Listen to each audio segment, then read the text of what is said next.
अस्सलाम वालेकुम। खाकसार दरिया टीवी की तरफ से आपकी खिदमत में न्यूज़ लेकर हाजिर है मुलाज़म। पाकिस्तानी अशराफिया के सरों पर आज तक का सबसे बड़ा धमाका।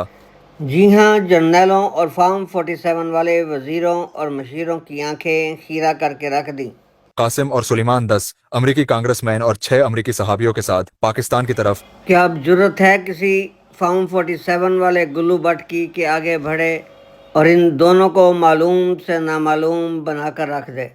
10 अमरीकी कांग्रेसमैन, 6 गैर मुल्की सहाबी और इंसानी हुकूक की तंजीमों के नुमाइंदों ने न सिर्फ उनका साथ दिया बल्कि वाजह किया, हम पाकिस्तान जा रहे हैं और वापसी तक इमरान खान कैद में नहीं रह सकता। जी हाँ, अमरीकी सिफारत खाने में रिहाई मुकम्मल। डायरेक्ट वाशिंगटन से सिफारती हिदायत जारी। पाकिस्तानी जजेस को बरक रफ्तार इंसाफ की हिदायत। जी हाँ, अब ना कोई अपील और ना कोई डील, डायरेक्ट रहाई के आर्डर, बल्कि अब इमरान खान की रहाई बैनुल-अक़वामी आर्डर की हैसियत इख्तियार कर गई है।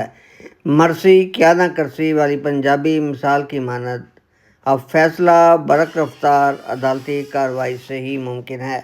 अब बात फैसल वाड़ा की तकरीर या राना सना अल्लाह के बयानिए की नहीं। अब तो पानी सर से गुजर चुका, पछताते क्या हो जब चिड़ियाँ चुग गई खेत। Thanks to watch and listen Dil Dariya TV.